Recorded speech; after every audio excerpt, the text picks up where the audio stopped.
अभी आपको दिखाते हैं श्रीमद् देवी भागवत। वो श्री ब्रह्मा, श्री विष्णु, श्री शिव जी के विषय में क्या जानकारी देते हैं। आप जी ने ये देखिएगा, श्रीमद् देवी भागवत सचित्र मोटा टाइप, केवल हिंदी, गीता प्रेस गोरखपुर से प्रकाशित है। इसके कौन हैं संपादक? हनुमान प्रसाद पोदार चिमनलाल गोस्वामी। प्रकाशक एवं मुद्रक हैं गीता प्रेस गोरखपुर, गोविंद भवन कार्यालय कोलकाता का संस्थान। तीसरे स्कंद में 123 पृष्ठ पे है। तीसरा स्कंद। भगवान विष्णु जी अपनी माता दुर्गा की स्तुति कर रहे हैं। क्या कह रहे हैं? तुम शुद्ध स्वरूपा हो, यह सारा संसार तुम ही से उद्भासित हो रहा है। मैं, ब्रह्मा और शंकर, विष्णु जी कह रहे, हम सभी तुम्हारी कृपा से विद्यमान हैं। हमारा आविर्भाव माने जन्म, तिरोभाव माने मृत्यु, हमारा आविर्भाव और तिरोभाव हुआ करता है। केवल तुम ही नित्य हो, जगत जननी हो, प्रकृति और सनातनी देवी हो। ये प्रकृति शब्द याद रखना। दुर्गा को प्रकृति भी कहते हैं। आपके गीता जी में काम आओगा 14वें अध्याय के 3, 4, 5 श्लोकों में, क्योंकि ये कोड वर्ड है गीता जी। प्रकृति दुर्गा जी को कहते हैं। इससे स्पष्ट हो गया कि ब्रह्मा विष्णु महेश का जन्म और मृत्यु होता है। भगवान शंकर बोले, देवी यदि महाभाग विष्णु तुम ही से प्रकट हुए हैं तो उनके बाद उत्पन्न होने वाले ब्रह्मा भी तुम्हारे बालक हुए। फिर मैं तमोगुणी लीला करने वाला शंकर क्या तुम्हारी संतान नहीं हुआ? अर्थात मुझे भी उत्पन्न करने वाली तुम ही हो। शिवे, संपूर्ण संसार की सृष्टि करने में तुम बड़ी चतुर हो। इस संसार की सृष्टि, स्थिति और संहार में तुम्हारे गुण सदा समर्थ हैं। उन्हीं तीनों गुणों से उत्पन्न हम, रजगुण ब्रह्मा जी, सतगुण विष्णु, तमगुण शंकर, उन्हीं तीनों गुणों से उत्पन्न हम ब्रह्मा, विष्णु एवं शंकर नियमानुसार कार्य में तत्पर रहते हैं। पुण्यात्मा, इस पवित्र देवी पुराण ने इन चंद पंक्तियों में स्पष्ट कर दिया कि श्री ब्रह्मा विष्णु महेश ये नासवान है, इनकी जन्म और मृत्यु होती है। दुर्गा इनकी माता है और रजगुण ब्रह्मा जी, सतगुण विष्णु, तमगुण शिव जी है।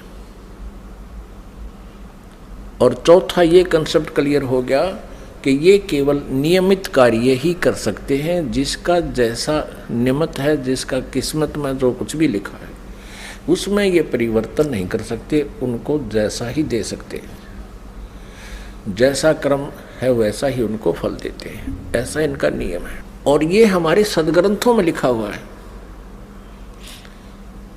अब आप जी को डिटेल से दिखाते हैं। इसी श्रीमद् देवी भागवत को ही पुनः दिखाते हैं पूरी डिटेल से। ये देखिएगा, ये वही श्रीमद् देवी भागवत है, गीता प्रेस गोरखपुर से प्रकाशित है। ये है श्रीमद् देवी भागवत, तीसरा स्कंद यहाँ प्रारंभ होता है। पृष्ठ 113 है, पृष्ठ 113 है।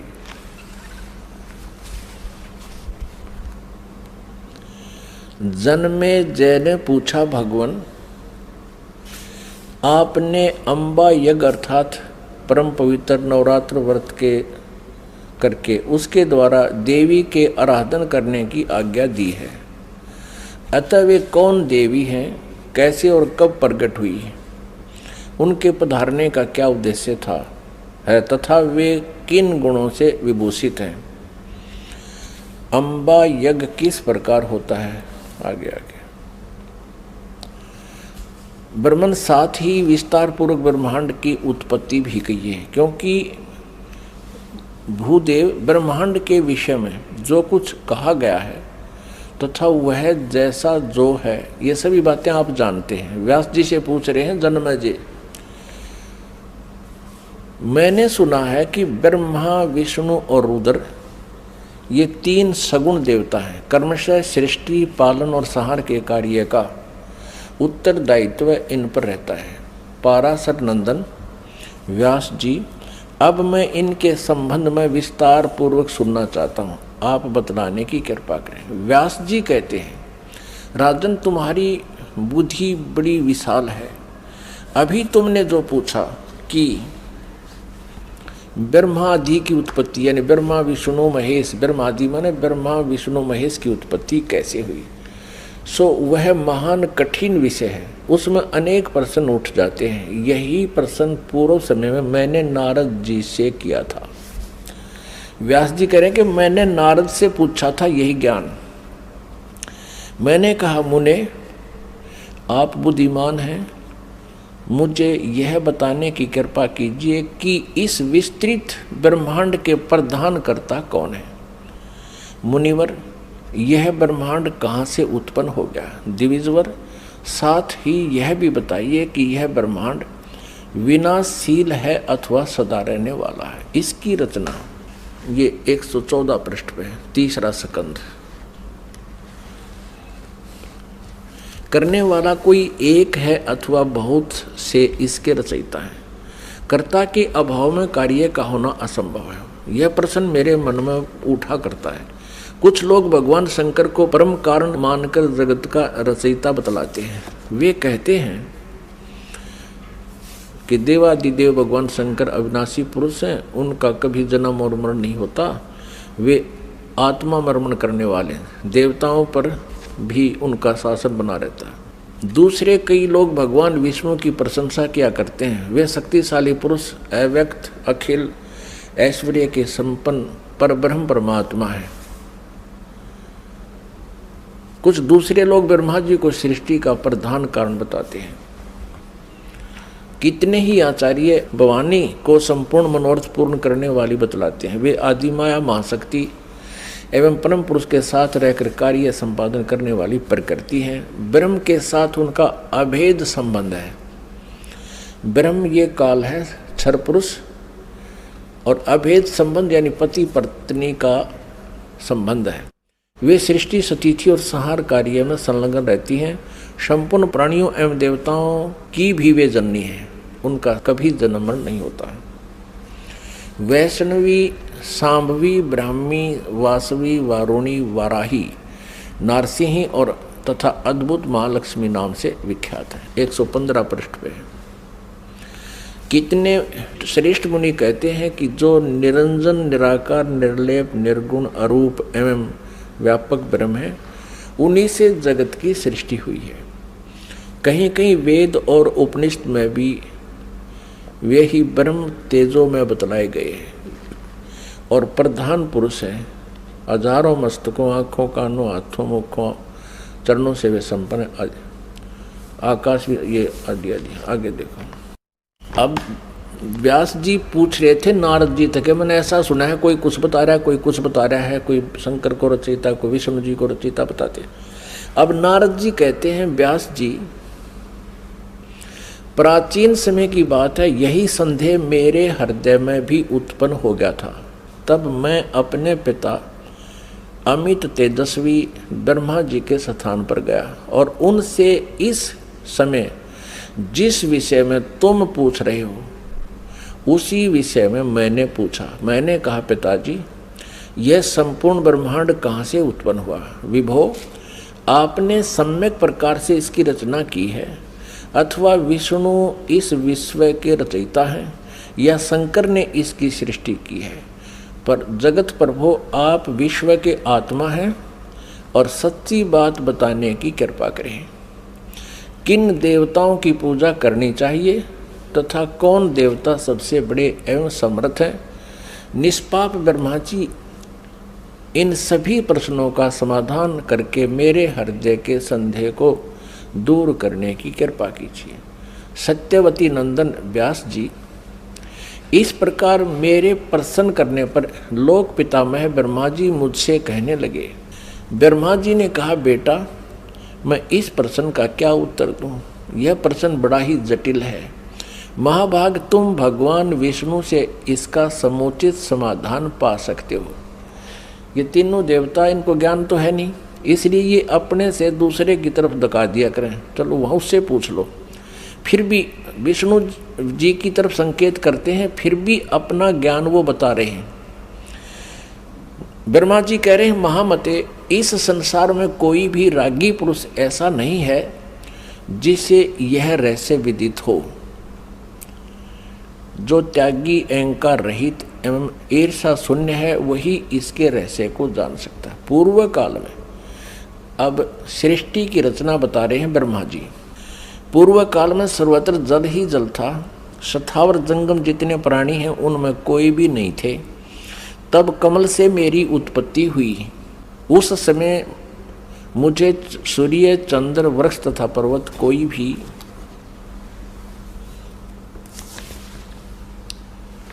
116 पृष्ठ में 3रा स्कंध देवी भागवत का दिखाई नहीं पड़े। मैं कमल की कणिका पर बैठकर विचार करने लगा, इस अगाध जल में मैं कैसे उत्पन्न हो गया, कौन मेरा रक्षक है तथा इस प्रलय काल में सृष्टि एवं संहार करने वाले कौन विशिष्ट पुरुष हैं।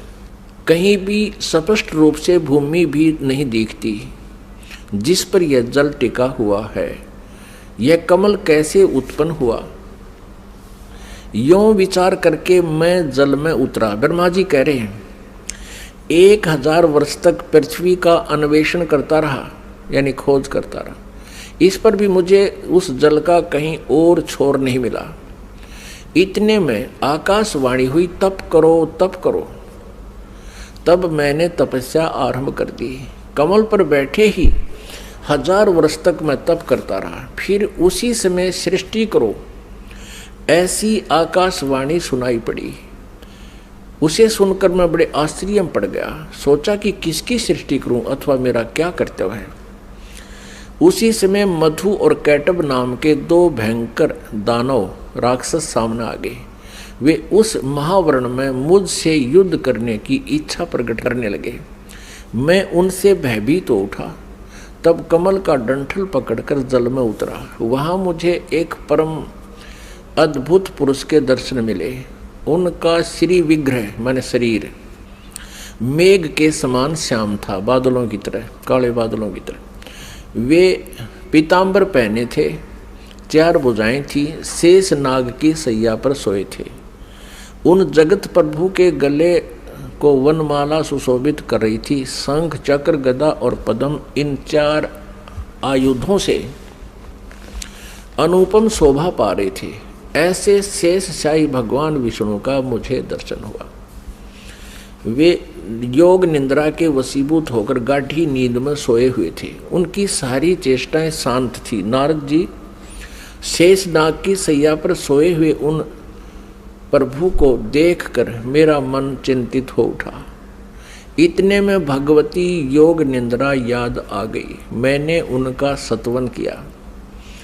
तब वे कल्याणमयी भगवती श्री विष्णु जी के विग्रह से निकलकर, विग्रह माने शरीर से, श्री विष्णु जी के शरीर से निकलकर अत्यंत रूप धारण करके आकाश में विराजमान हो गई।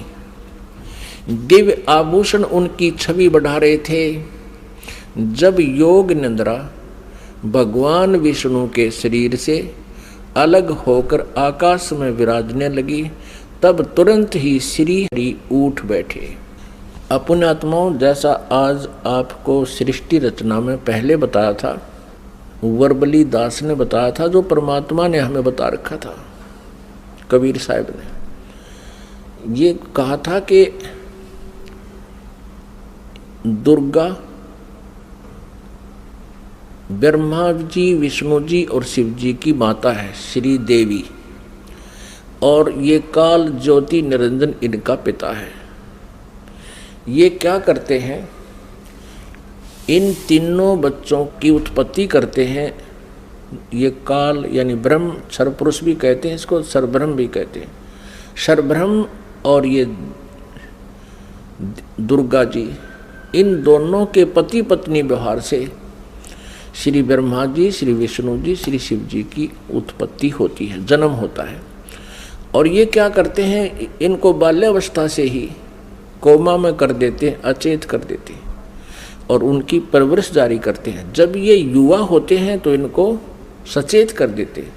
अब ये दुर्गा अन्य रूप धारण करके प्रेतवत, प्रेतनी की तरह विष्णु जी के शरीर में प्रवेश करके इनको बेहोश किए हुए थी। ऐसे ही ब्रह्मा जी को ये कमल के फूल पर रख दिया और तब तक ये अचेत था, कोमा में डाल रखा था। ये खुद कहता मुझे पता नहीं मैं कमल के फूल पर कहाँ से उत्पन्न हो गया, मेरा कौन जनक है। अब नीचे उतरा तो देखा विष्णु जी बेहोश पड़े थे वो, और उसमें से जब वो दुर्गा निकल गई, बाहर आई, तो वो सचेत हो गए। अब इस प्रकार इन सभी को इस काल भगवान ने अपने सुनियोजित षड्यंत्र के तहत भ्रमित कर रखा, किसी को यथार्थ ज्ञान नहीं बता रखा। अब यहां आप आगे देखिएगा,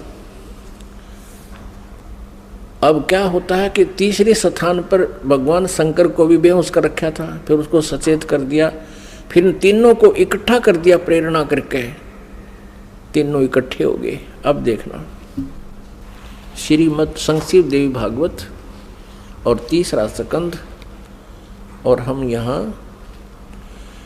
यहाँ पढ़ रहे थे। तब वे कल्याणमयी भगवती श्री विष्णु के विग्रह से निकलकर अत्यंत रूप धारण करके आकाश में विराजमान हो गई।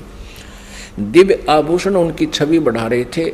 जब योग निंद्रा भगवान विष्णु के शरीर से अलग होकर आकाश में विराजने लगी, तब तुरंत ही श्री हरि उठ बैठे।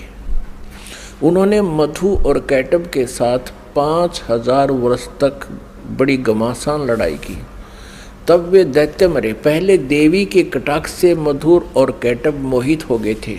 उसके बाद भगवान विष्णु ने गोद में लेटाकर उन्हें वहीं प्राणों से रहित कर दिया। अब वहाँ मैं और भगवान विष्णु दो थे, वहीं रुद्र भी प्रकट हो गए। हम तीनों को भगवती आद्याशक्ति के दर्शन हुए, दुर्गा के। उन्हें देखकर मनमुग्ध हो गया। हमने उनकी उत्तम स्तुति की। तब वे आदि शक्ति हम लोगों से कहने लगी। देवी ने कहा, ब्रह्मा विष्णु और महेश्वर, तुम भली भांति सावधान होकर अपने अपने कार्य में संलग्न हो जाओ। सृष्टि, स्थिति और संहार ये तुम्हारे कार्य हैं। ब्रह्मा जी कहते हैं, भगवती आद्याशक्ति की, यह हम 117 पृष्ठ पर पढ़ रहे हैं, तीसरा स्कंद। वह वाणी बड़ी मधुर थी, सुंदर एवं सुखप्रद थी। हमने वह स्पष्ट सुनी। हम लोगों ने उनसे कहा, माता, हम किस प्रकार इन प्रजाओं के सर्जन आदि कार्य करने में सफल हों? विस्तृत भूमि का अभाव है, सभी स्थान जलमग्न हैं। हमारी बात सुनकर उन कल्याण स्वरूपिणी भगवती का मुखमंडल मुस्कान से भर गया। इतने में एक सुंदर विमान आकाश से उतरा। तब उन देवी ने हमें आज्ञा दी, देवताओं, निर्भीक होकर इच्छापूर्वक इस विमान में प्रवेश कर जाओ। ब्रह्मा, विष्णु और रुद्र, आज मैं तुम्हें एक अद्भुत दृश्य दिखलाती हूँ। हमने भगवती की बात सुनकर उसे सिरोधार्य कर लिया। उस रत्न जटित विमान पर चढ़कर हम लोग आराम से बैठ गए। हम तीनों देवताओं को उस पर बैठे देखकर देवी ने अपने सामर्थ्य से विमान को आकाश में उड़ा दिया। ब्रह्मा जी कहते हैं, मन के समान तीव्र गति से चलने वाला वह विमान जिस अपरिचित स्थान पर गया, वहाँ संपूर्ण फलों से लदे हुए अनेक सुंदर वृक्ष थे। आगे एक अत्यंत सुंदर नगर दिखाई पड़ा। अद्भुत चार दीवारी उस नगर की छवि बढ़ा रही थी। उसमें बहुत से ऊंचे ऊंचे महल थे। उचित स्थान पर यज्ञशालाएं बनी थी। क्षण भर के बाद वह एक दूसरे सुंदर प्रदेश में जा पहुंचा। वहां हमने देखा अनुपम नंदन वन था।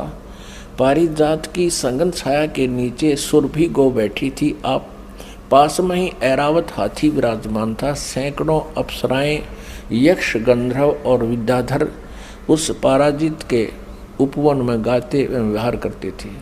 देखा तो वही महाभाग इंद्र भी थे। उनके समीप उनकी प्राण प्रिया सची विद्यमान थी। उस स्वर्ग के दृश्य को देखकर हम 118 पृष्ठ में आश्चर्यचकित हो गए। आगे देखना। इतने में हमारा विमान तेजी से चल पड़ा और वह दिव्य धाम ब्रह्मलोक में जा पहुंचा। संपूर्ण देवता उस नगर के सामने मस्तक झुकाया करते थे। वहां एक दूसरे ब्रह्मा विराजमान थे। उन्हें देखकर भगवान शंकर और विष्णु को बड़ा आश्चर्य हुआ। सभा लगी थी। भगवान शंकर और विष्णु ने मुझसे पूछा, चतुरानन, ये अविनाशी ब्रह्मा कौन है? मैंने उत्तर दिया, मुझे कुछ पता नहीं।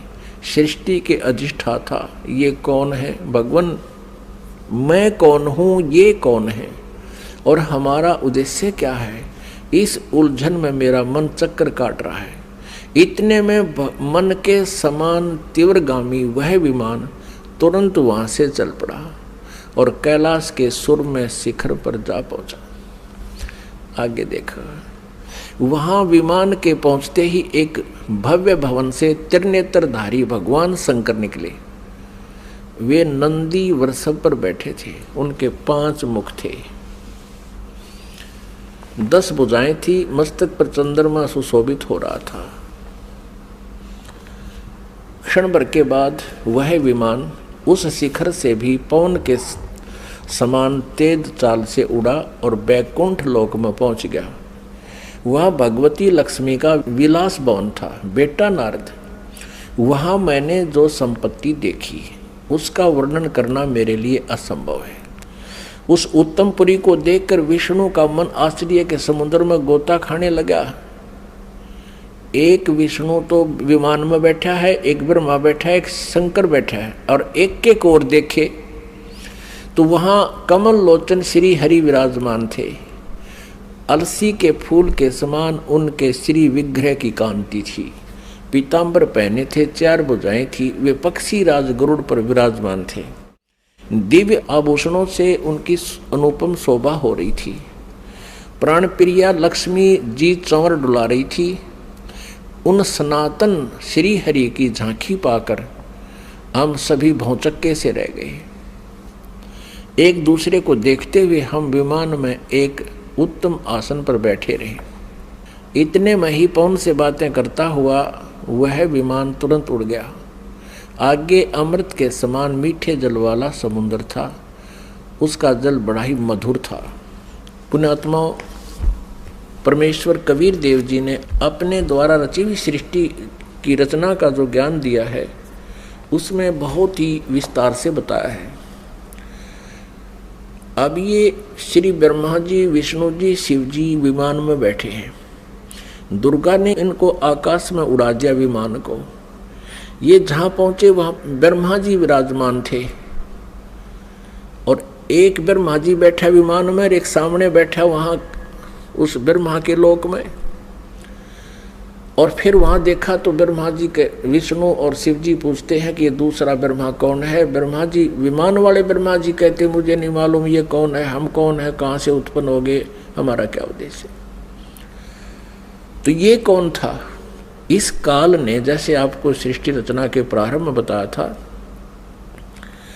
इसने एक ब्रह्मांड के टॉप मोस्ट प्लेस पे, शिखर सुन में यानी चोटी पे 3 स्थान बना रखे हैं।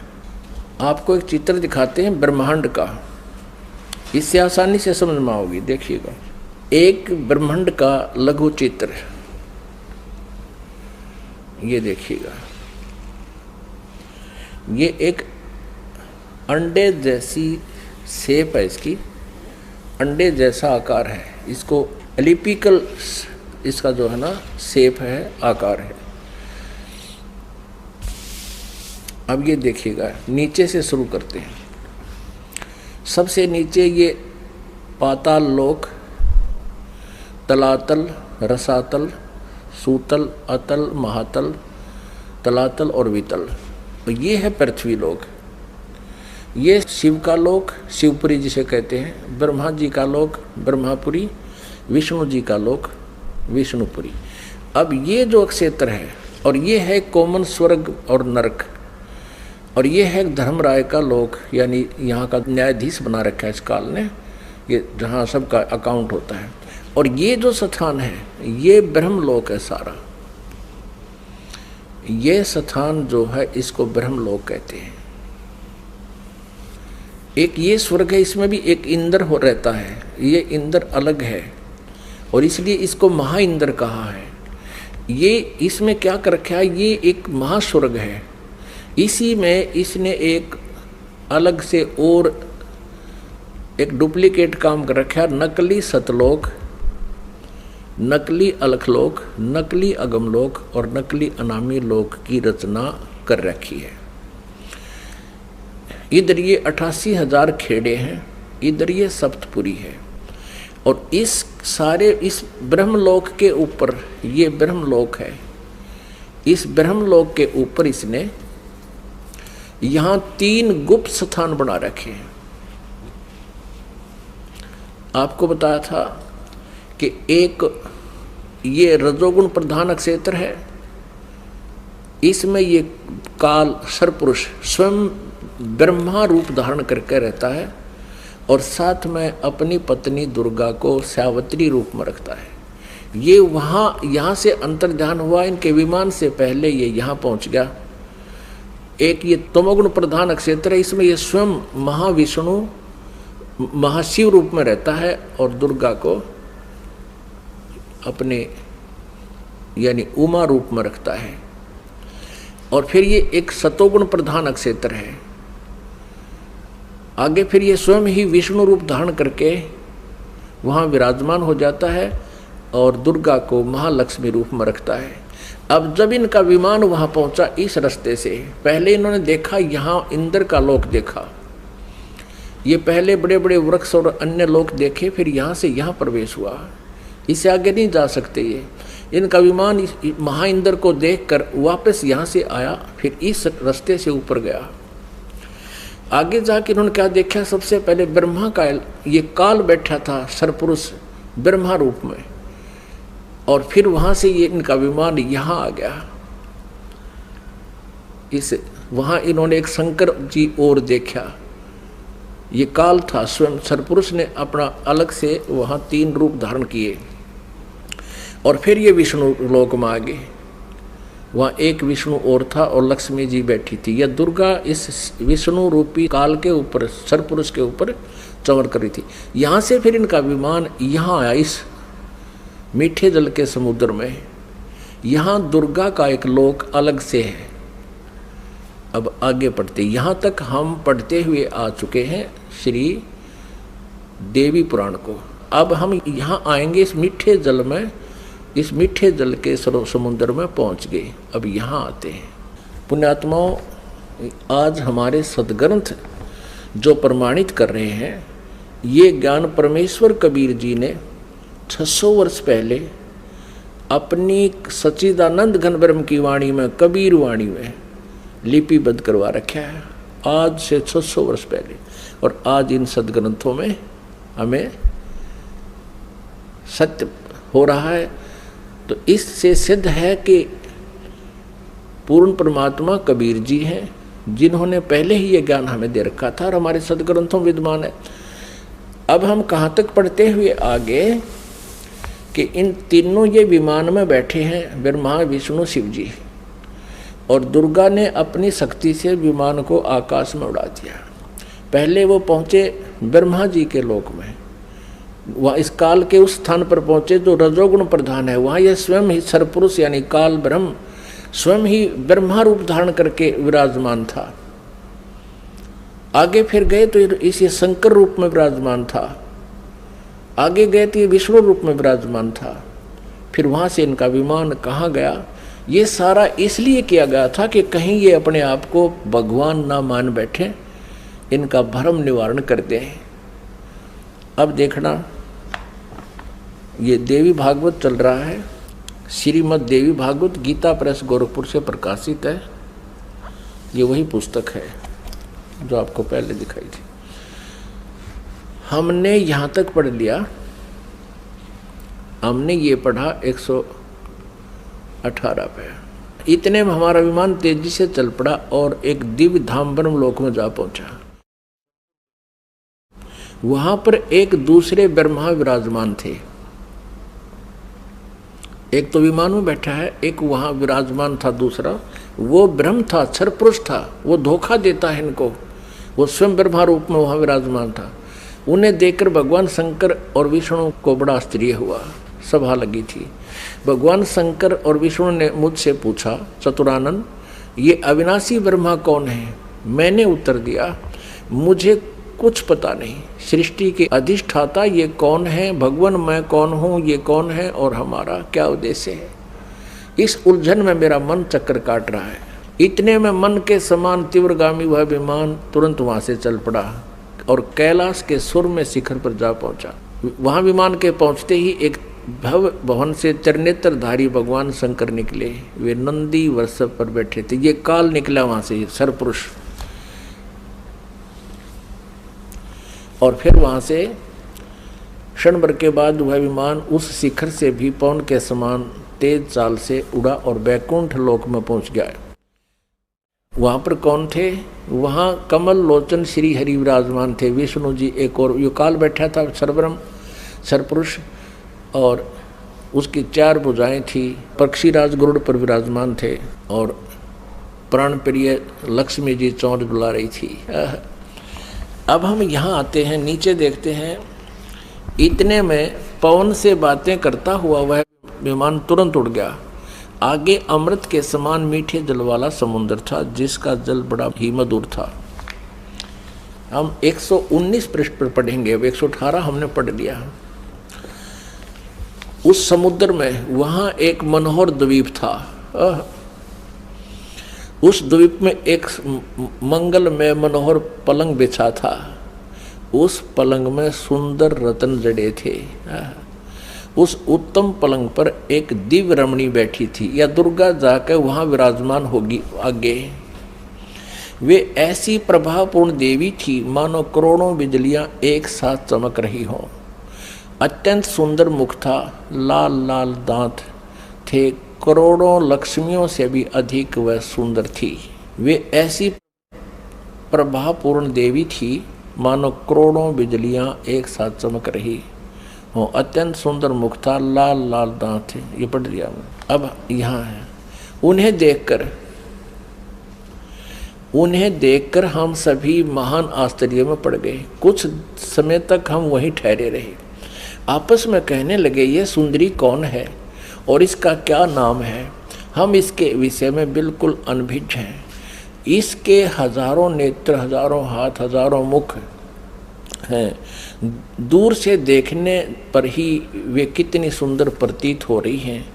ये न कोई अप्सरा है, न कोई गंधर्व कन्या, न देव कन्या। नारद, यों संदेहग्रस्त होकर हम लोग वहाँ रुके रहे। तब भगवान विष्णु ने उन चारों साहिनी भगवती को देखकर विवेक पूर्वक निश्चय कर लिया कि ये भगवती जगदम्बिका हैं। तब उन्होंने कहा कि ये भगवती हम सब की आदि कारण है। महाविद्या और महामाया इनके नाम हैं। ये पूर्ण प्रकृति है। अपने आत्माओं,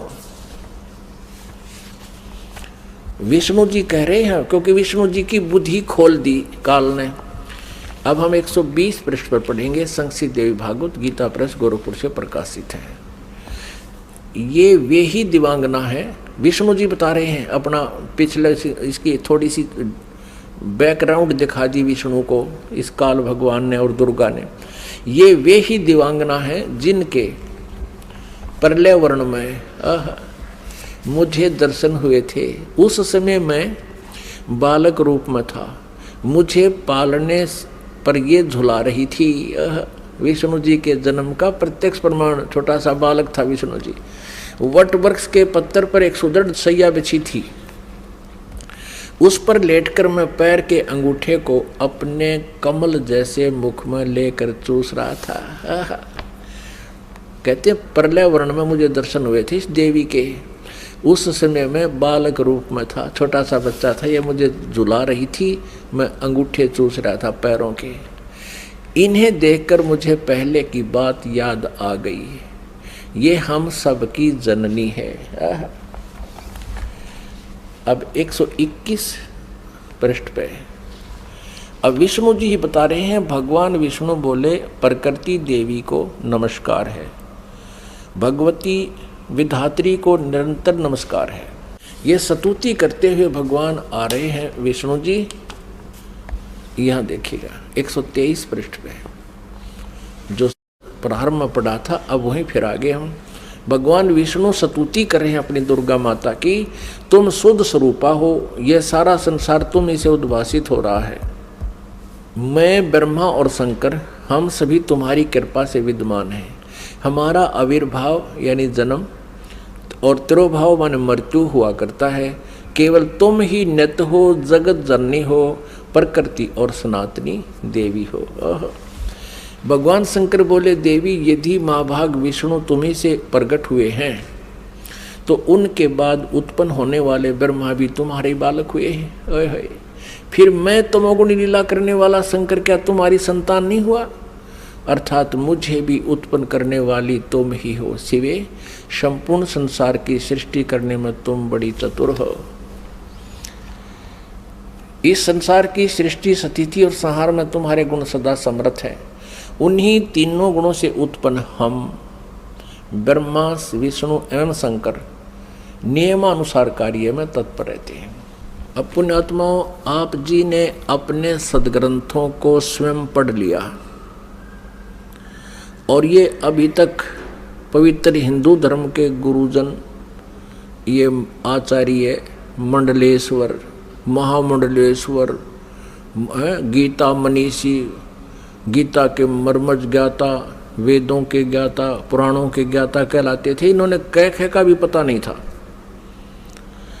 ये अज्ञानी हैं जो आज तक हमारे भगवानों यानी जिनको हम समर्थ मान रहे थे, अजरो अमर सुना करते थे, इनसे ये नहीं बता सके कि इनकी सतिथि क्या है, जबकि इनकी जीवनी बता रही है महापुरुषों की कि इनकी ये सतिथि है।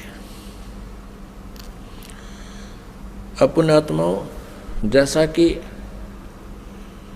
आपको सृष्टि रचना के प्रारंभ में जब कथा शुरू करी थी बताया था कि काल भगवान ने,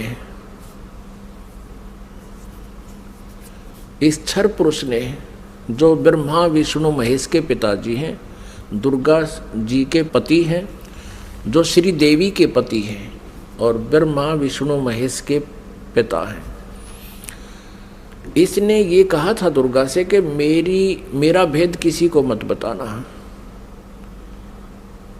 इसको बहुत सख्ती से कहा था। तो देवी ने उसी उद्देश्य से ब्रह्मा विष्णु महेश को इस क्षर पुरुष का ज्ञान नहीं दिया। अब दुर्गा से इसने कहा था कि मेरा भेद किसी को नहीं देना। इसी प्रकार दुर्गा ने इनको कोई उस भेद नहीं दिया ब्रह्म का, फिर भी सच्चाई छुप नहीं सकी।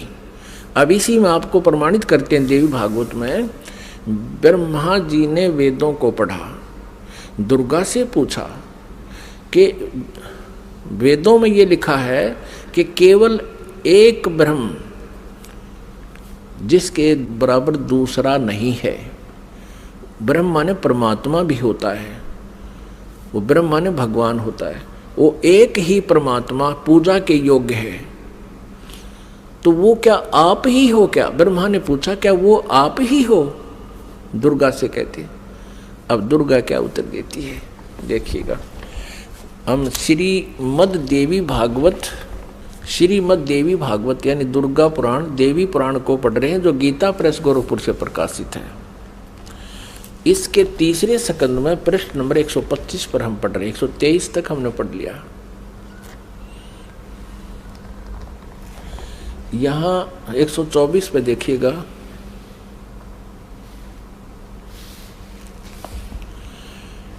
ब्रह्मा जी कहते हैं अद्भुत तेजस्वी भगवान शंकर के यूं स्तुति करने पर भगवती जगदम्बिका ने अपने बात बताई। अब यहाँ ब्रह्मा जी पूछ रहे हैं, ब्रह्मा जी का प्रकरण चल रहा है।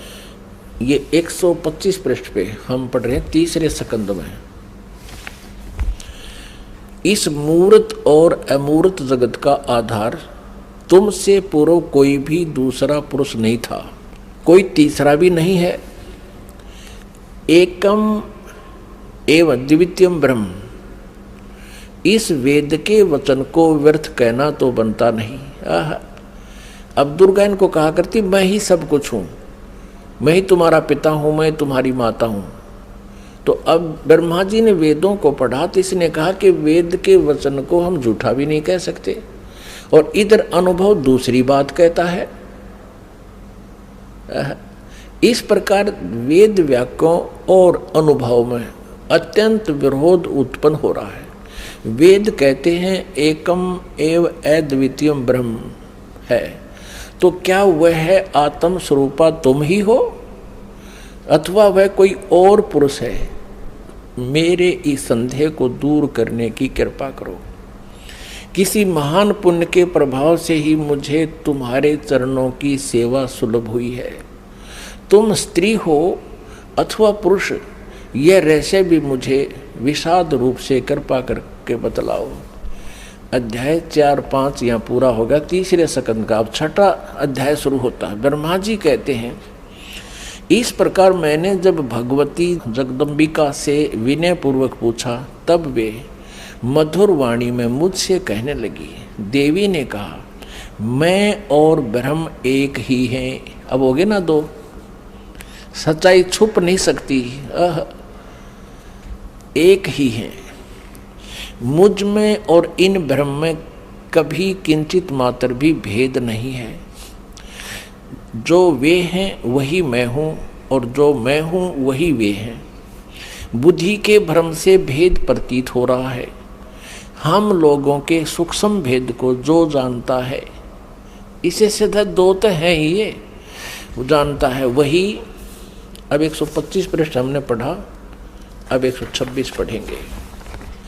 वही बुद्धिमान पुरुष है, वो तत्वदर्शी संत है जो हमारी भिन्न भिन्नता को समझता है।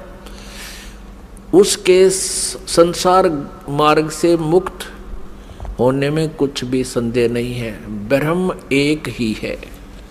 आगे देखो, मैं शक्ति रूप धारण करके पराक्रम करती हूँ।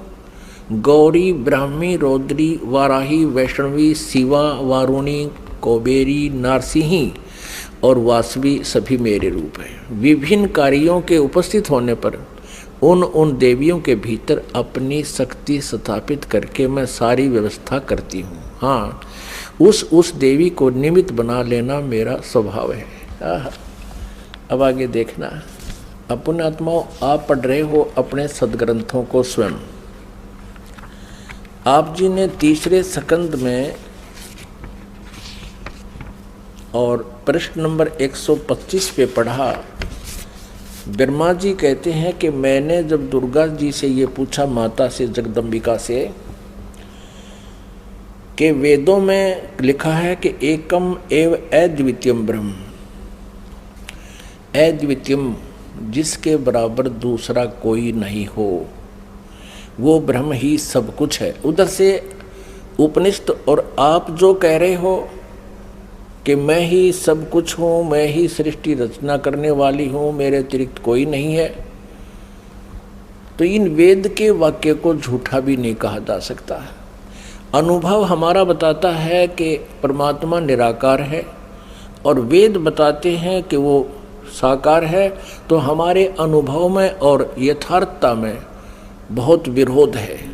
तो क्या वो ब्रह्म आप ही हो या कोई और है? ब्रह्मा जी ने पूछा। अब दुर्गा पहले तो बहकाती है उनको कि उस ब्रह्म में और मेरे में कोई अंतर नहीं है, मैं ही वही हूँ, वो मैं ही हूँ।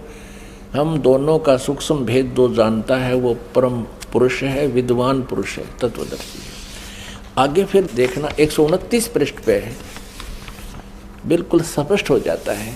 देखिएगा, हम तीसरा स्कंद पढ़ रहे हैं, संक्षिप्त देवी भागवत का पृष्ठ नंबर 129 पर है, यहाँ देखिएगा। यों सृष्टि कर्म मैंने संक्षेप में तुम्हें बतला दिया। यह देवी कह रही है, दुर्गा बता रही है। यहाँ देवी का प्रवचन चल रहा है, देवी ने कहा, ये देवी बता रही है।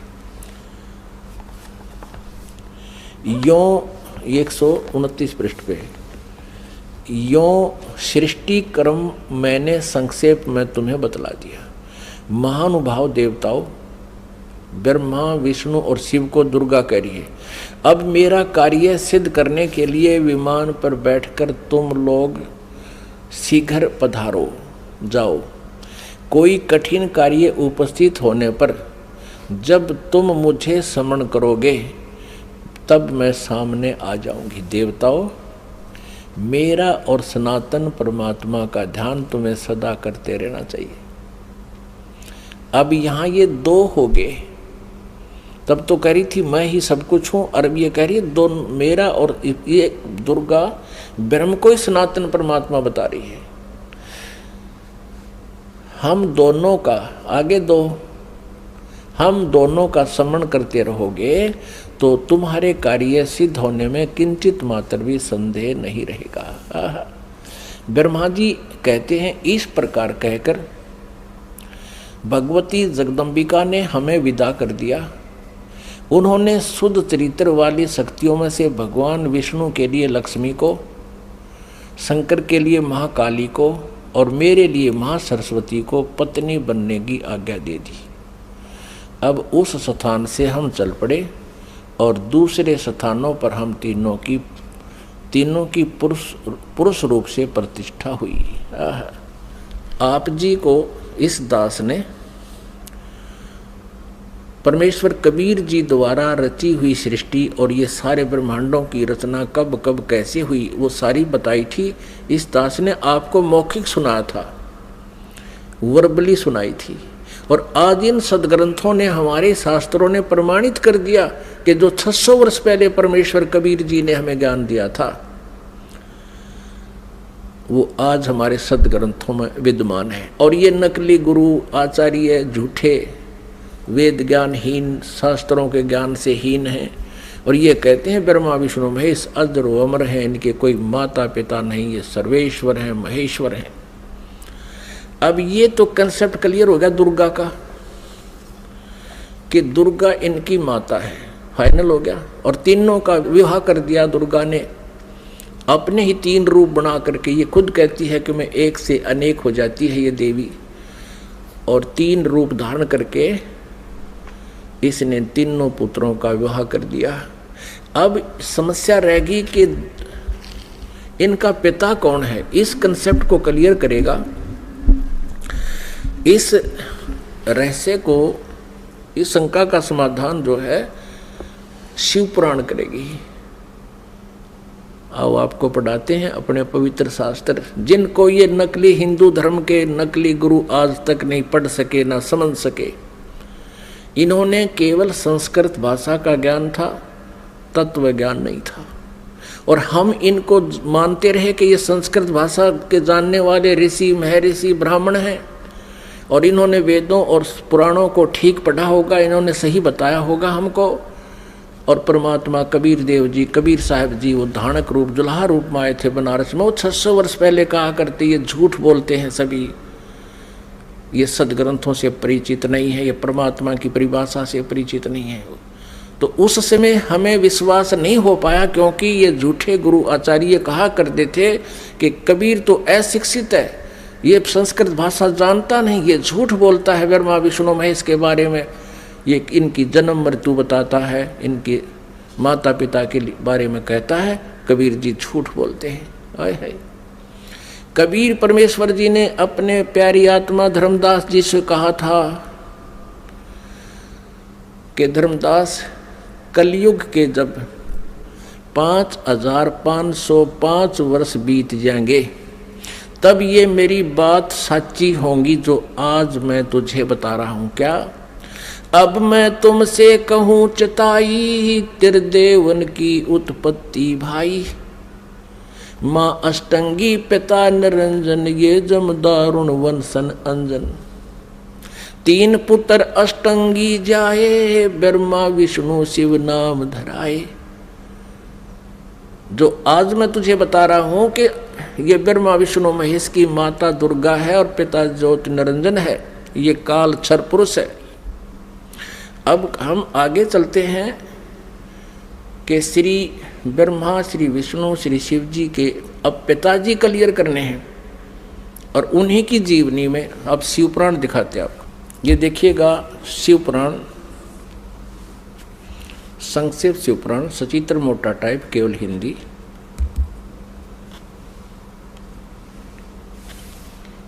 गीता प्रेस गोरखपुर से प्रकाशित है।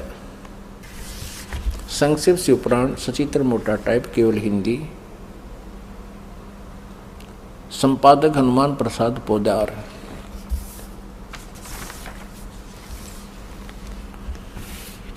प्रकाशक एवं मुद्रक हैं गीता प्रेस गोरखपुर, गोविंद वन कार्यालय कोलकाता का संस्थान। अब यहाँ से शुरू करते हैं।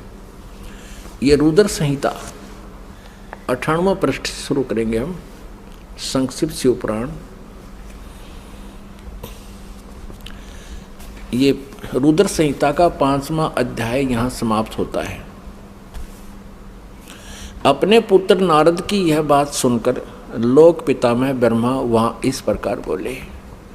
अब रुद्र संहिता का 6वां अध्याय हम पढ़ेंगे।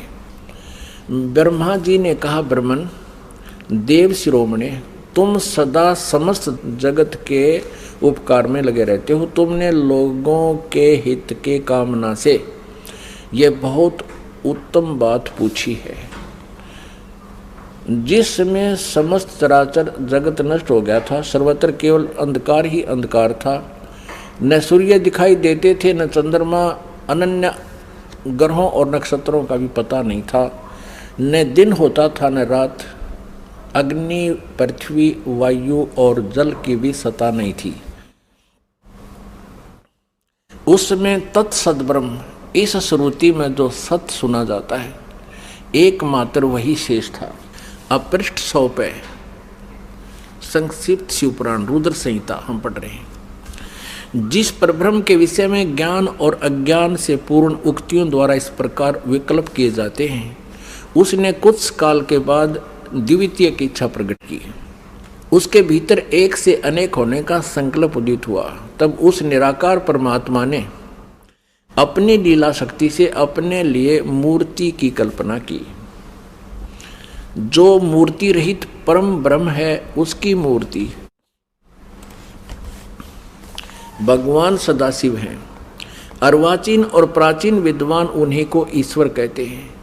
उस समय एकाकी रहकर स्वेच्छानुसार विहार करने वाले उन सदाशिव ने अपने विग्रह से स्वयं ही एक स्वरूप भूता शक्ति की सृष्टि की, जो उनके अपने श्री अंग से कभी अलग होने वाली नहीं थी।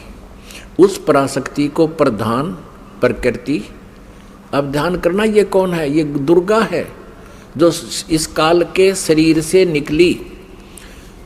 उस समय एकाकी रहकर स्वेच्छानुसार विहार करने वाले सदाशिव ने, सदाशिव कौन है? ये काल है। अपने विग्रह माने शरीर से स्वयं ही एक स्वरूप भूता शक्ति की सृष्टि की, ये ब्रह्मा जी बता रहे हैं। अब परमेश्वर कबीर जी ने बताया कि काल ने दुर्गा को खा लिया था, उसके पेट से परमेश्वर कबीर जी ने इसको अलग किया था। यहाँ इनकी मिलती जुलती सी बात है, क्योंकि कबीर परमेश्वर जी ने ब्रह्मा जी को ये ज्ञान सुनाया था और ब्रह्मा जी ने कुछ अपना अनुभव, कुछ कबीर जी का ज्ञान मिला करके इसको सिरे चढ़ाया। उस समय एकाकी रहकर स्वेच्छानुसार विहार करने वाले उन सदाशिव ने अपने विग्रह माने शरीर से स्वयं ही एक स्वरूप भूता शक्ति की सृष्टि की, जो उनके अपने श्रीअंग से कभी अलग होने वाली नहीं थी। उस पराशक्ति को प्रधान प्रकृति, गुणवती माया, बुद्धि तत्व की जननी तथा विकार रहित बताया गया है। वह शक्ति अंबिका कही गई है। उसी को प्रकृति, ये ध्यान से याद रखना कि दुर्गा को प्रकृति भी कहते हैं। सर्वेश्वरी और त्रिदेव जननी, तीनों देवताओं की माता ब्रह्मा जी, विष्णु जी, शिव जी की जननी श्री दुर्गा जी को कहते हैं वो त्रिदेव जननी, नित्य और मूल कारण भी कहते हैं। सदाशिव द्वारा प्रकट की गई उस शक्ति के 8 भुजाएं हैं। अंडरस्टूड हो गया कि इस दुर्गा के बारे में है। नाना प्रकार के आभूषण उसके श्री अंगों की शोभा बढ़ाते हैं। वह देवी नाना प्रकार की गतियों से संपन्न है और अनेक प्रकार के अस्त्र शस्त्र धारण करती है। क्लियर। एकाकिनी होकर भी वह समय संयोग वसात, वह माया संयोग वसात अनेक हो जाती है। इसी ने 3 रूप धारण किए थे, सावित्री, लक्ष्मी और उमा, जो ब्रह्मा, विष्णु और शिव से विवाह किया था। एकाकिनी होकर भी वह माया संयोग वसात अनेक हो जाती है। वे जो सदाशिव हैं, ये सरपुरुष के बारे में जानकारी है, ब्रह्मा विष्णु महेश के पिता के विषय में। ये उन्हें परम पुरुष ईश्वर शिव, शंभु और महेश्वर कहते हैं। अब देखना 101 पृष्ठ पर रुद्र संहिता का हम ये 6वां अध्याय पढ़ रहे हैं। वे अपने सारे अंगों पर भस्म रमाए रहते हैं।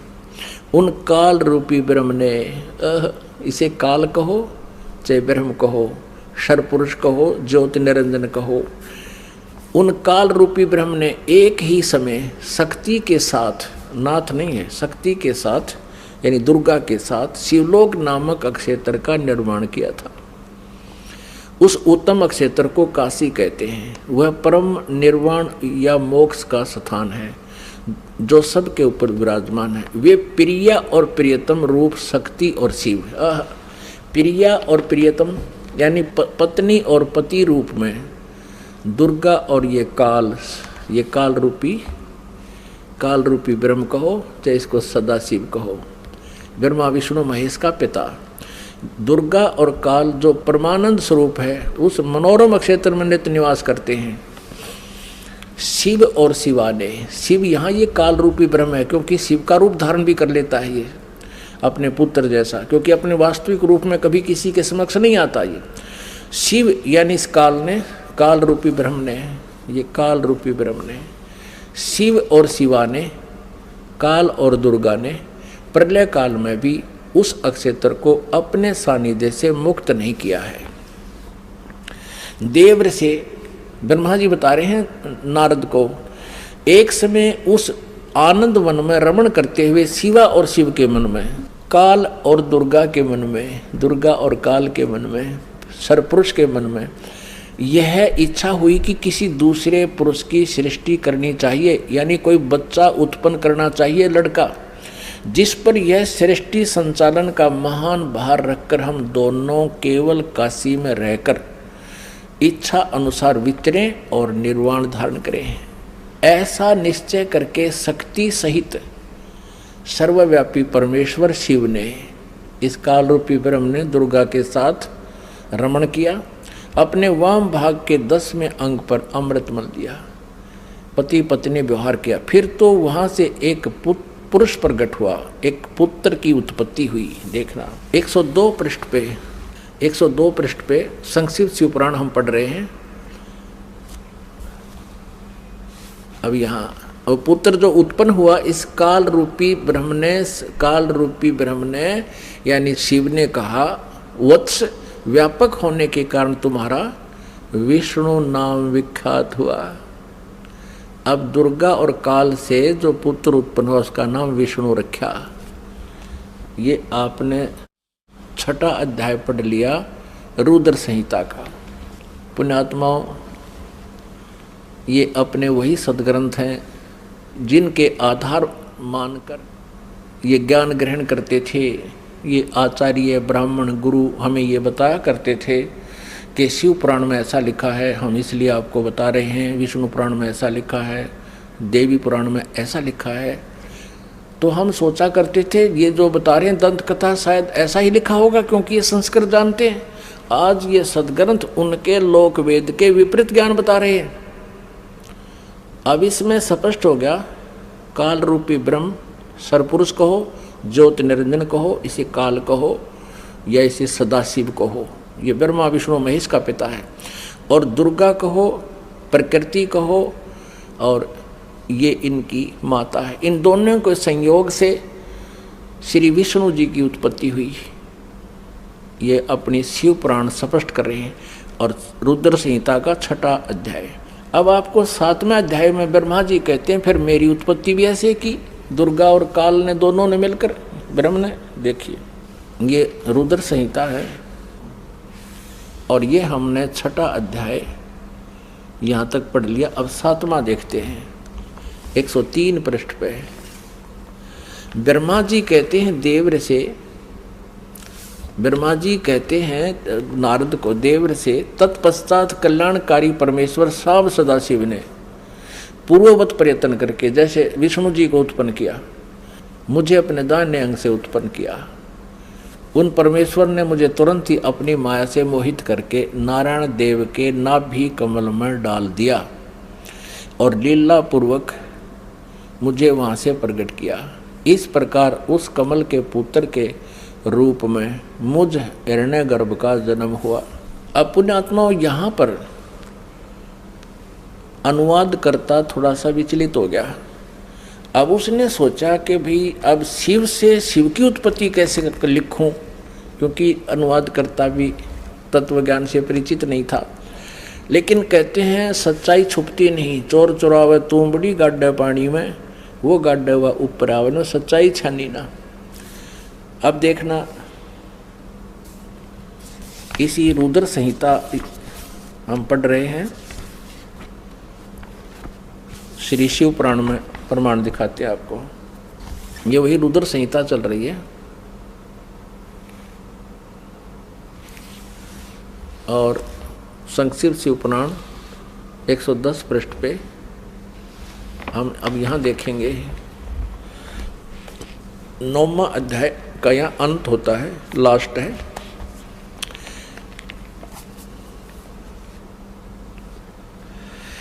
इस प्रकार ब्रह्मा विष्णु और रुद्र इन 3 देवताओं में गुण हैं। इस प्रकार ब्रह्मा विष्णु रुद्र इन 3 देवताओं में गुण हैं, परंतु शिव गुणातीत माने गए हैं। अब देखो 3 ये है, ब्रह्मा विष्णु और रुद्र, और ये काल रूपी ब्रह्म इनसे अलग है। 4 हो गए। और स्पष्ट करते हैं, एक बार श्री ब्रह्मा जी और श्री विष्णु जी का इस बात पर झगड़ा हो गया कि ब्रह्मा जी कहते हैं कि मैं सृष्टि का रचनहार हूँ और विष्णु तू मेरे से उत्पन्न हुआ है, तू मेरा पुत्र है।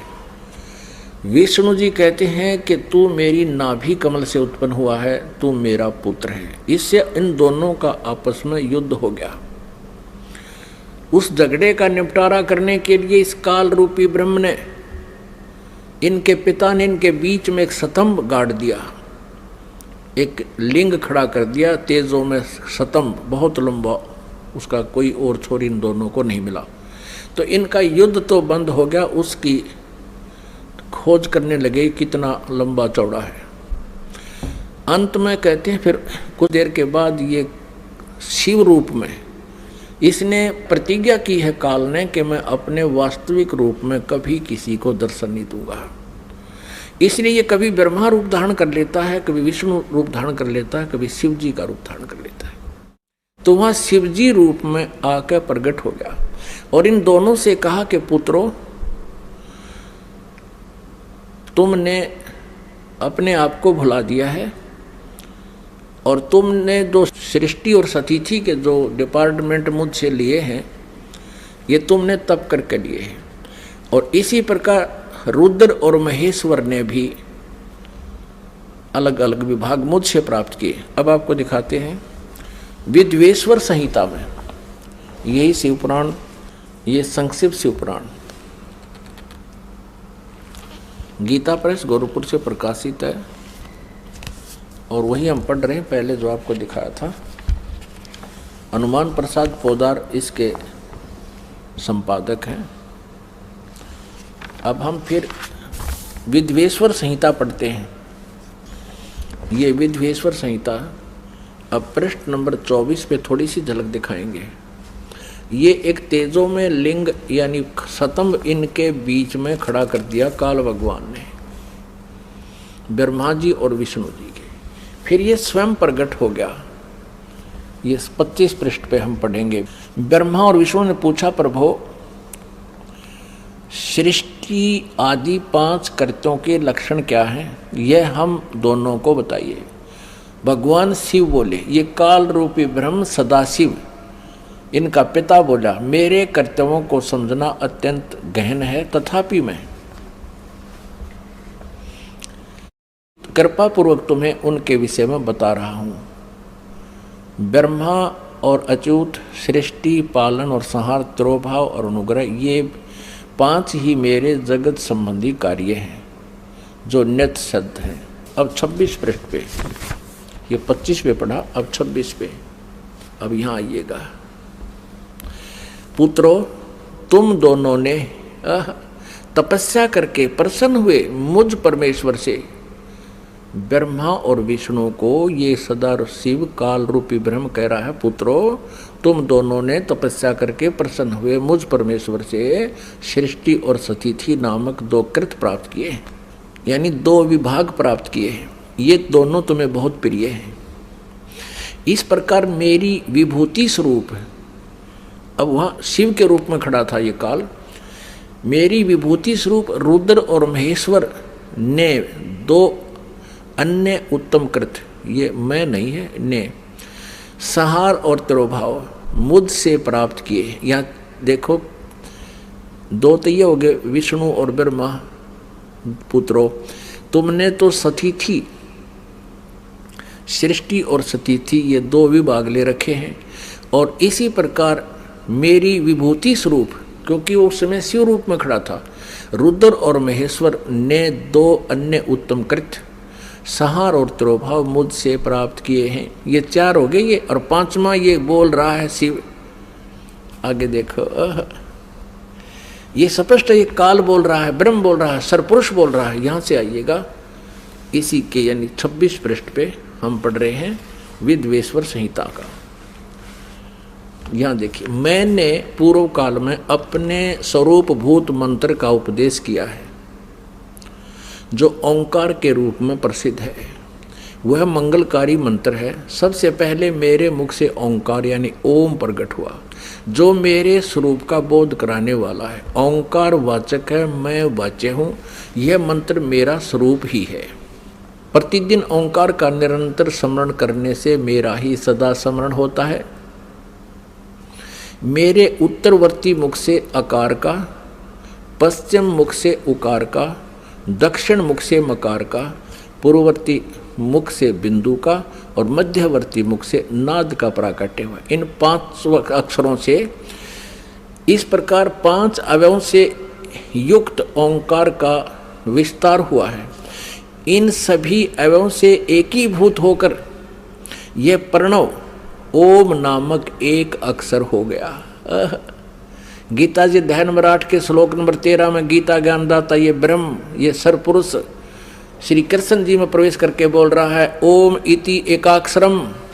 श्रीमद् भगवत गीता अध्याय नंबर 8 के श्लोक नंबर 13 में गीता ज्ञानदाता ये ब्रह्म है, ये सरपुरुष है, श्री कृष्ण जी में प्रवेश करके बोल रहा है, अपने पुत्र विष्णु के शरीर में समझ लो। और ये कह रहा कि ओम इति एकाक्षरम ब्रह्म व्यवहारण माम अनुसमरण ये प्रयाति तदंदेहम स याति परमाम गतिम। माम ब्रह्म, मुझ ब्रह्म का केवल एक ओम अक्षर है, नथिंग एल्स।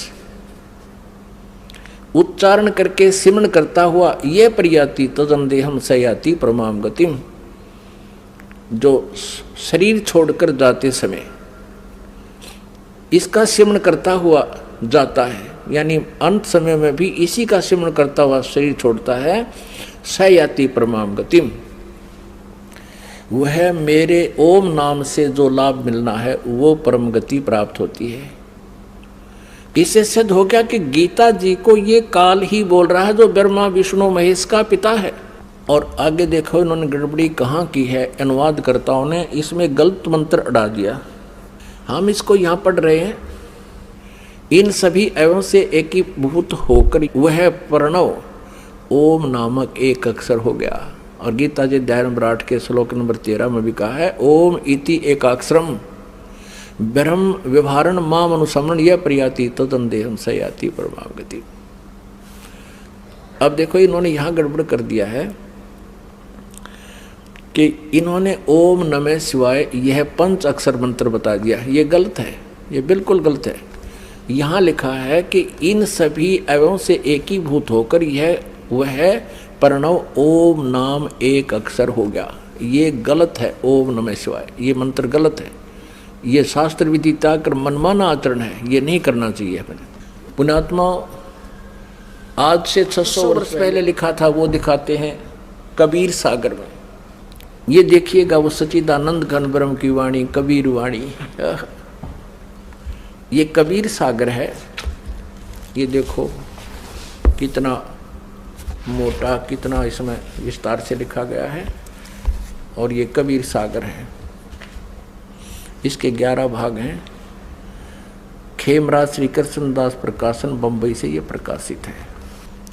कबीर सागर, ज्ञान सागर, कबीर पंथी भारत पथिक स्वामी युगलानंद विहारी द्वारा परिष्कृत। ये कबीर पंथियों ने ठीक रखा इसको। मुद्रक एवं प्रकाशक है खेमराज श्री कृष्णदास, अध्यक्ष श्री वेंकटेश्वर प्रेस, खेमराज श्री कृष्णदास मार्ग बंबई। अब इसमें दिखाते हैं आपको। अब देखिएगा पृष्ठ नंबर, ये है ज्ञान बोध, कबीर सागर में ज्ञान बोध 20 पृष्ठ पर ज्ञान बोध, और इधर है बोध सागर। ज्ञान बोध में बोध सागर में ये 21 पृष्ठ पे है। परमात्मा कबीर साहब ने अपने प्यारी आत्मा धर्मदास को बताया, धर्मदास ये जग बोराना कोई न जान पद निर्वाण। निर्वाण पद माने मोक्ष मार्ग। धर्मदास ये जग बोराना कोई न जाने पद निर्वाण। यही कारण मैं कथा पसारा जग से कहिए वो राम नियारा। ये नाम गलती से लिखा है, मिसप्रिंट है। यही ज्ञान जग जीव सुनावो सब जीवों का भरम नसाओ। अब मैं तुमसे कहूँ चिताई ही त्रिदेवन की उत्पत्ति भाई। तीनों देवता ब्रह्मा विष्णु महेश की जन्म बताता हूँ कैसे हुआ। कुछ संक्षेप कहूँ गहुराई सब संशय तुमरे मिट जाई। भरम गए जग वेद पुराणा आदि राम का भेद न जाना। ये राम है। राम राम सब जगत बखाने आदि राम कोई बिरला जाने। ये कबीर पंथियों भी विचलित थे, इन्होंने भी नहीं समझा परमात्मा को। यहाँ कुछ मिसप्रिंट कर दिया, अपनी सूझबूझ से गड़बड़ी कर दी। उसके लिए गरीबदास साहिब जी को परमात्मा ने वो ज्ञान देकर ये इसको सुचारू करवाया है। यहाँ से स्पष्ट है कि राम राम सब जगत कहे। आदि रामन सनातन परमात्मा सच्चिदानंद घन ब्रह्म को कहते कोई बिरला जाने।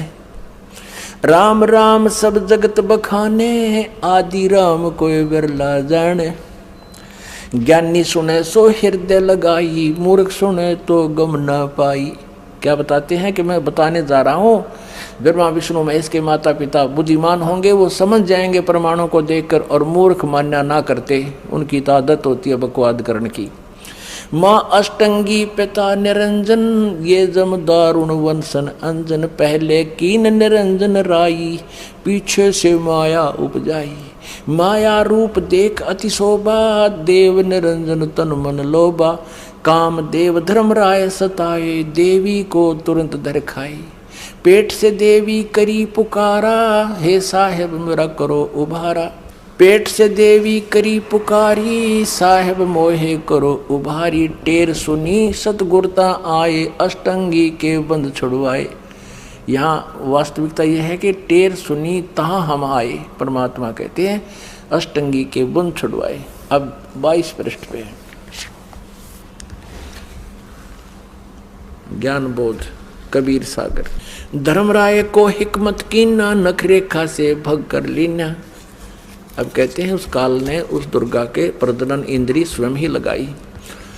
धर्मराय करे भोग विलासा, माया को रही तब आशा, यानी दुर्गा प्रेग्नेंट होगी। 3 पुत्र अष्टंगी जाए, ब्रह्मा विष्णु शिव नाम धराए। ओए होए, 3 पुत्र अष्टंगी दुर्गा ने पैदा किए शिव काल के संयोग से, और ब्रह्मा विष्णु और शिव नाम धराए। 3 देव विस्तार चलावे, इनमें ये जग धोखा खावे।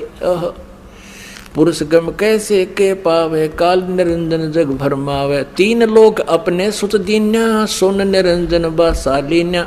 अपने तीनों पुत्रों को 3 लोकों का राज देकर, पृथ्वी पाताल और स्वर्ग का, और स्वयं कहते ऊपर सुन में जा बैठा। सुन माने ऊपर, ठीक जहाँ और कोई ना हो, वोक्यम प्लेस में, जहाँ इसने 3 रूप बनाकर अपने 3 स्थान बना रखे। 3 देव सो उनको ध्यावे, निरंजन का वह पार न पावे। ब्रह्मा विष्णु महेश को अपने पिता की भी प्राप्ति नहीं हो सकी है, इसलिए उनको निराकार बता रहे हैं। ये अलख निरंजन बड़बट पारा, 3 लोक जीव करे आहारा। ब्रह्मा विष्णु शिव नहीं बचाए, सकल खाए पुन धूर उड़ाए। तिनके सुत हैं तीनों देवा, आंदर जीव करत हैं सेवा। अब परमात्मा क्या बता रहे हैं कि इन दुर्गा और काल के ये 3 पुत्र हैं, रजगुण ब्रह्मा, सतगुण विष्णु, तमगुण शिव जी। और अंधे जीव इन्हीं की पूजा करते हैं। अंधे माने ज्ञानहीन प्राणी, और इन्हीं को सर्वेश्वर मानकर इनकी पूजा करते हैं। फिर देखिए, तिनके सुत हैं तीनों देवा, आंधर जीव करते हैं सेवा। सेवा माने पूजा। ये अंधे ज्ञानहीन, तत्व ज्ञानहीन प्राणी इन्हीं काल के तीनों पुत्रों की पूजा करते हैं। अकाल पुरुष काहू नहीं चीन्या, काल पाए सभी गए लीन्या। ऐसा तीनों देव और असुर अवतारा, ताको भजे सकल संसारा। कहते हैं इन तीनों देवताओं ब्रह्मा विष्णु महेश और असुर और अवतारा, और इन्हीं के अवतारों को ताको भजे सकल संसारा। तीनों गुण का यह विस्तारा, धर्मदास में कहो पुकारा। अब परमेश्वर कबीर जी कहते हैं गुण तीनों की भक्ति में ये भूल पड़ो संसार। कह कबीर निज नाम बिना कैसे उतरो पार। अब परमात्मा ने कहा कि तीनों गुण का ये विस्तारा, रजगुण ब्रह्मा, सतगुण विष्णु, तमगुण शिव जी। गुण तीनों की भक्ति में भूल पड़ो संसार। कह कबीर निज नाम बिन कैसे उतरे पार। निज राम बिन, निज राम नाम कहो। अपनात्मा ये कंसेप्ट और क्लियर करना पड़ेगा कि रजगुण ब्रह्मा है, सतगुण विष्णु, तमगुण शिव जी। और फिर गीता जी का थोड़ा सा भेद आपको देंगे। गीता जी में यही प्रमाण है तीनों की रचना का, जन्म का। ये देखिएगा मार्कंडेय पुराण में ये 3 गुण क्या हैं ये दिखाते हैं। यह मार्कंडेय पुराण गीता प्रेस गोरखपुर से प्रकाशित है। गीता प्रेस गोरखपुर से प्रकाशित है। इसके 123 पृष्ठ पर आपको दिखाते हैं। ये पृष्ठ 123, और यहां पर देखिएगा मार्कंडेय जी बोले, मार्कंडेय जी बता रहे हैं। हम यहां आ जाते हैं। इस प्रकार, इस तरह स्वयंभू परमात्मा की 3 अवस्थाएं होती हैं। रजोगुण प्रधान ब्रह्मा, तमोगुण प्रधान रुद्र और सत्वगुण प्रधान विश्वपालक विष्णु हैं। ये ही 3 देवता हैं और ये ही 3 गुण हैं। कितना स्पष्ट कंसेप्ट क्लियर हो गया। और भी क्लियर करते हैं, क्योंकि जब तक ये कंसेप्ट कति क्लियर नहीं बोलेगा कि रजगुण ब्रह्मा, सतगुण विष्णु, तमगुण शिव जी, तब तक यह बात सिर चढ़े नहीं कि गुण तीनों की भक्ति में ये भूल पड़ो संसारे। कह कबीर निज नाम बिना कैसे उतरो पार। ये श्रीमद् देवी भागवत हिंदी टीका से थी, इसमें संस्कृत भी साथ है, प्रथम भाग है। और ये कहाँ से प्रकाशित है? अथ देवी भागवतम सभाष्टीकम समातम। यह खेमराज श्री कृष्ण दास प्रकाशन बम्बई 4, यहाँ से प्रकाशित है। अब यहाँ आते हैं इसके तीसरे स्कंद में। अथ श्रीमद देवी भागवते भाषा टीका युक्ते तृतीय स्कंद है प्रारंभते। अब तीसरा स्कंद प्रारंभ होता है। इसमें